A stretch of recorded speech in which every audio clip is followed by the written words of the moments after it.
Guys আজকাল মোরা চলে আইছি এককালে ছাদে।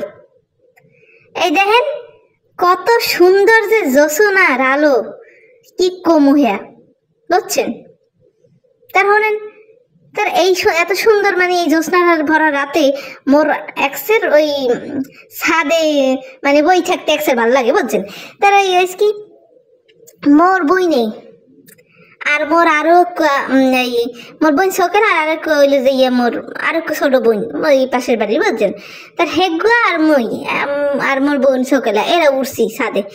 এত সুন্দর চাঁদ উপভোগ করতে আসছে। তার আম্মাকেও তো একটু চাঁদটা উপভোগ করার একটু দেখাইতে হয়, আম্মারাও তো এটা ফিলিংসটা পাইবেন।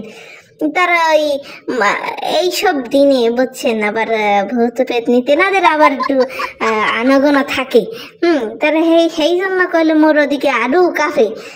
তো আম্মে গেল গিয়ে শুধুমাত্র আম্মে গেল গিয়া, কিন্তু মুই এই ভিডিও বানাইতে চলিয়েছি। তার একটা ঘটনা হলেন ওই যে সোনিয়াটের যে আহট একটা যে এপিসোড হয় না ভূতের, তার হেইডে যদি মোর বইনে এক ফিল শুনতে হেইডের বাজনা আছে, কোথায় জানো আহার শোনা যায়, এই যদি শুনতে মোর বইনের মাতারা থাকতে খাতা মুড়ি দিয়ে থাকতে আর তার পশ্চাৎ এবং পা হ্যাঁ খালি থাক, কোনো সমস্যা নেই। হ্যাঁ তার নিয়ে ভূত লই যাক, এতে কোনো সমস্যা নেই। সমস্যা হইল হের মাথাটা ডাকা থাকলে ভূতে বলে আর হের মানে হেরে আর নিতে পারবে না, হেরুই খেলে যায় আর ওদিক যাও চলো ইয়েও যাক, মানে ওদিক হের সব লইয়ে যাও, হেতে কোনো সমস্যা নেই।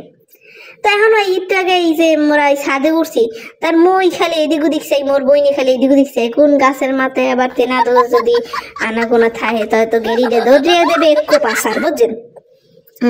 তার এই যাই হোক এসব কথা বাদ দি, মোরা একটু সুন্দর চাঁদের দৃশ্য দেখতে এসেছি। আমরা করে মোর চ্যানেলটা অবশ্যই সাবস্ক্রাইব করে দিয়ে